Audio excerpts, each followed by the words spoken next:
Dobrý deň, ja som veľmi rada, že ste si prišli vypočuť aj takúto prednášku, alebo dnes náš príbeh o našom projekte.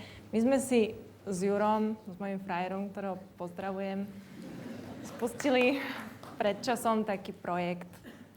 Niekedy, keď sme v ňom teraz totálne zahrabaní až po uši a nestíhame sa vlastne ani porozprávať, tak si ani neuvedomujeme, že čo sme to vlastne spáchali a čo sa to vlastne stalo. A pripomenú nám to presne také udalosti, ako je táto, že nás pozvali na TEDx a tak nám to trošku pripomenie, že tak asi to nie je úplná blbosť, čo sme zriešili.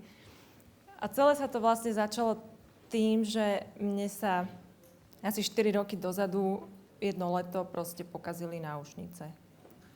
To bolo proste tak, že sa zošúchal na nich motív, boli to obyčajné nejaké plastové krúžky, masovo vyrábaná, kupovaná bižutéria, pokazil sa motív, zošúchal sa a keďže mi ich bolo ľúto, boli moje obľúbené, tak som si ho nejako opravila, proste som tam niečo nalepila, niečo dokreslila, zalakovala som to s lakom na nechty s priesvitným a strašne spokojná som s nimi vybehla na hudobný festival Pohoda, ktorý určite všetci poznáte. A tam vlastne v jednom stánku, ktorý je vlastne kamenný obchod v Prahe, veľmi môj obľúbený, kde som si chodila nakupovať alternatívnu modu, kde som cestovala si nakupovať veci, ktoré sa mi páčili, sa mi prihovorila majiteľka obchodu, proste mladá kočka, ktorá mi povedala, že ak tie náušnice vyrábam, tak by ich veľmi rada predávala vo svojom obchode. Pre mňa to v tom období bol veľmi príjemný kopanec a motivácia. Ja som mala v sebe také tendencie, ale v istom období som ich proste zavrela. Zavrela som tu nejak tie dosky za tým, že ja nebudem proste robiť odev, nebudem robiť tvorbu modnú. Som obyčajné malé dievča z Trnavy a nikdy sa v tejto oblasti nepresadím. Robila som administratívu, pracovala som proste ako úplne, že normálne, že človek v kancelárii. A toto bol po rokoch, kedy som to už v sebe mala také uzavreté a ukončenú ako keby túto éru, taký veľmi príjemný, taká motivácia. Niekto prejavil o záujem o to, čo robím. A mňa to nakoplo. Ja som proste človek, ktorý je perfekcionista, čiže začala som hľadať techniky, začala som hľadať metódy. Dlho to trvalo, asi pol roka. Prvé náušnice boli papierové a obťažovala som nimi moje kamarátky, za čo sa im dnes ospravedlňujem, že som ich nutila nosiť také príšernosti. Ale počase som to vypilovala, hľadala som metódy a vzniklo proste niečo takéto. A boli to iba také hračky, ja sa to ani neodvážujem nazývať šperky, nikto by to z profesionálnych šperkárov šperkom nenazval. A boli to také srandy. A strašne ma to bavilo a stávali sa mi s tým proste také postupy, že najprv som obťažovala tie kamarátky, potom si to začali kupovať kamarátky, nekamarátky, potom si to začali kupovať neznáme baby, potom som sa odvážila prvú várku odniesť do nejakého kamenného obchodu, kde som po ceste naspäť strašne plakala, lebo mi bolo hrozne ľúto, že som tam nechala tie svoje deti, s ktorými som sa vyhrala, tak som išla z obchodu a klapkali mi slzy ako hrachy a v podstate mala som byť šťastná, že prejavili o to záujem, ale na druhej strane mi bolo hrozne ľúto, že tá marža, ktorá je v kamenných obchodoch a ktorá je prirodzená, pretože keď máte obchod v centre Bratislavy, tak platíte nenormálny nájom a musíte mať šialenú maržu, bola tak obrovská, že tie moje náušnice sa dostali na ceny, kedy si ich nemohli dovoliť kupovať slovenské baby a ja som chcela, aby si ich kupovali slovenské baby, aby mali niečo pekné, niečo originálne. A niekedy v tom období proste nabehol Juro s myšlienkou, že tak ja ti spravím nejaký webshop a budeš to predávať cez internet. Tak Juro spravil webshop, tak vznikol prvý šialený shop s kančíkom a bol taký farebný a taký veselý a bolo na ňom proste fajn. A vtedy sa tie náušnice začali predávať fakt jak teplé rožky. My máme k tomu takú storku, že volá sa, že máš pokazený web. Pretože jednu noc som nahadzovala novú kolekciu, ja som to vždy vyrobila, že 20 párov, v noci som to nahadzovala a oni sa na stránke nezobrazovali. A ja hovorím Jurovi, máš pokazený web. A Juro sa proste čekol, pozrel, samozrejme programátor dôležitý, že no, to není pokazené, oni sa hneď predávajú, jak ich nahadzuješ. A to bolo o polnoci, hej? Že tie baby boli úplne vyprahnuté a niekedy v tom momente...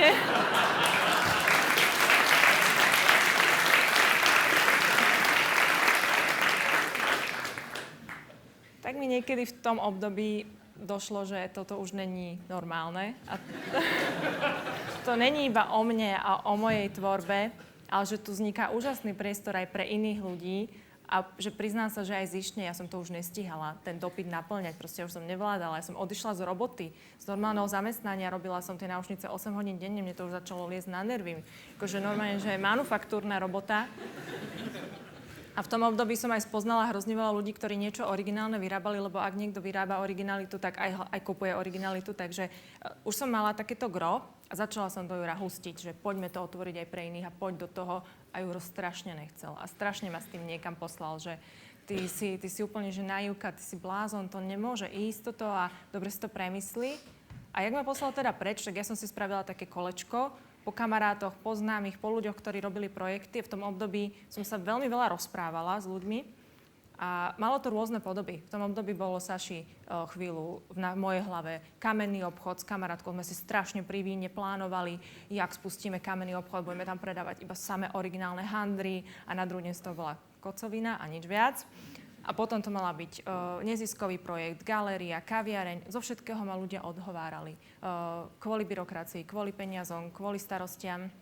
Ja som sa potom kolečku vrátila naspäť k Jurovi a ten videl, že to už asi myslím vážne. A tak sa aj on zamyslel a začal to brať vážne. A keď sa grafik, webdesigner a programátor v jednom zamyslí, tak to trvá rok. Tak my sme si zobrali rok, kedy sme sa vzdali víkendov, kamarátov, rodičov, vychádzok do prírody, vzájomných vzťahov a začali sme makať. A Juro to potom už chcel proste poňať seriózne a spustili sme v októbri 2009 ten môj shop, ten môj maličký shop sme otvorili proste pre všetkých. Pre dizajnerov, pre autorov, pre remeselníkov, pre ľudí, ktorých to iba baví. Neselektovali sme podľa kvality, ani podľa veku, ani podľa regiónu. Skrátka úplne pre všetkých. To sú nejaké čísla. Ľudí vždy zaujímajú čísla. Tak v septembri 2009, keď sme spustili, sme mali nejakého prvého autora, prvého predajcu v podstate, ako my ich nazývame. V októbri ich bolo 35, v novembri ich bolo 110.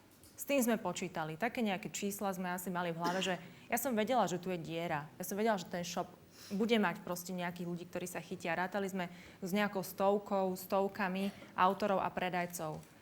Keď sa to potom v druhom roku začalo lámať a pribudali stovky, a teda v máji 2010 bolo 570, v novembri 2010 1530, tak dnes predáva po roku a pol na Saši.sk. Volá sa to Saši.sk. Volá sa to aj podľa mňa, lebo pôvodne to bol môj web, moje značky, čiže že Saša a she po anglicky, že ona, ale už sme tomu chceli nechať tú návštevnosť, takže má to niečo aj so mnou spoločné, ale dnes tam predáva vyše 2500 autorov. Takže vyzerá to asi takto dnes. Potlačili sme tú šialenú grafiku do úzadia, aby vynikli tie originálne farebné veci. A tých 2500 autorov nám tam vytvára úžasnú atmosféru. To sú všetko kreatívni, tvoriví ľudia, ktorí robia veci s láskou, tie veci sú farebné a pomohli vytvoriť vlastne nejaký svet v svete, kde sa dá uniknúť pred tou šedivou realitou a urobiť si tam každý deň tú dobrú náladu. A to považujeme za veľký úspech toho projektu, že nevznikol len shop o 2500 autoroch a ich 100 000 produktoch. Na slovenské pomery veľká vec.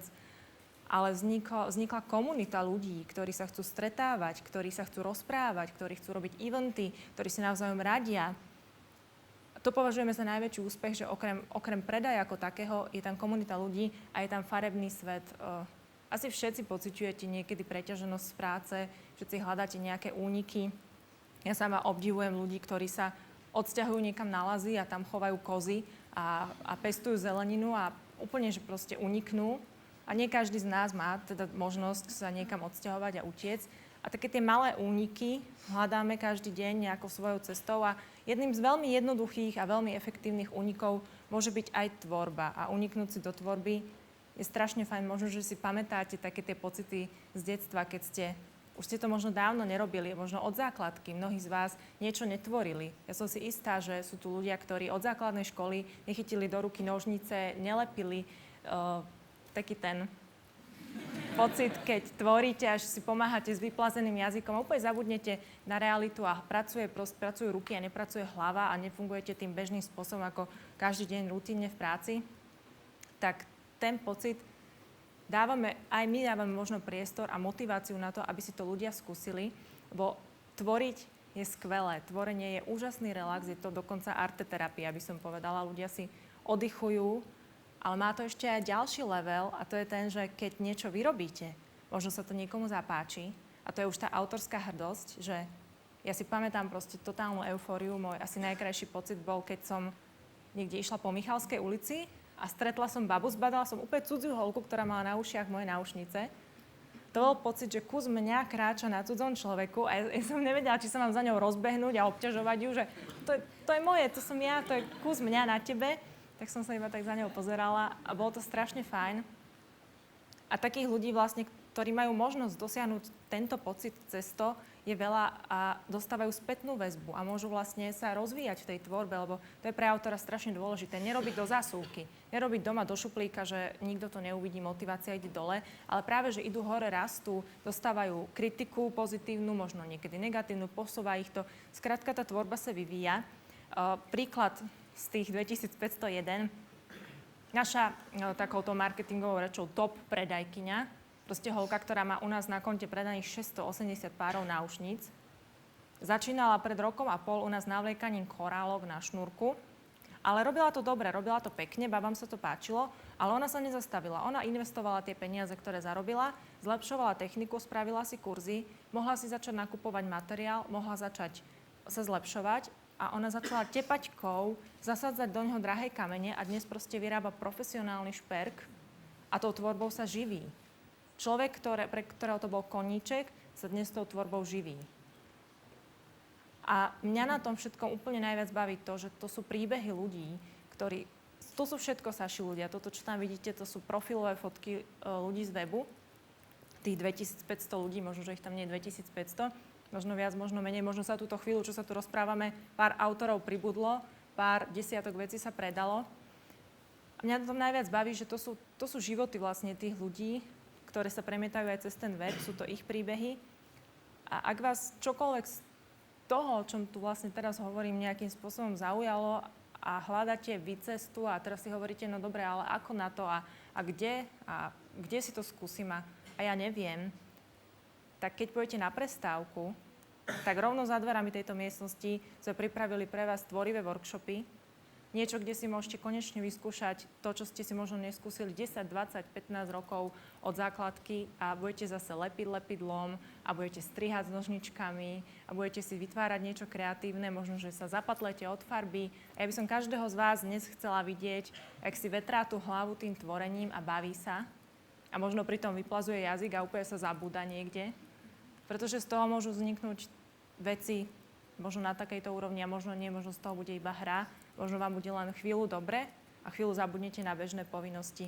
Tak ja mám ešte 2 minúty a možno to skončím skôr, ale toto sú nejaké veci zo Saši. Tak len tak na záver. Tak keď vás to baví, tak aj toto z toho môže vzniknúť.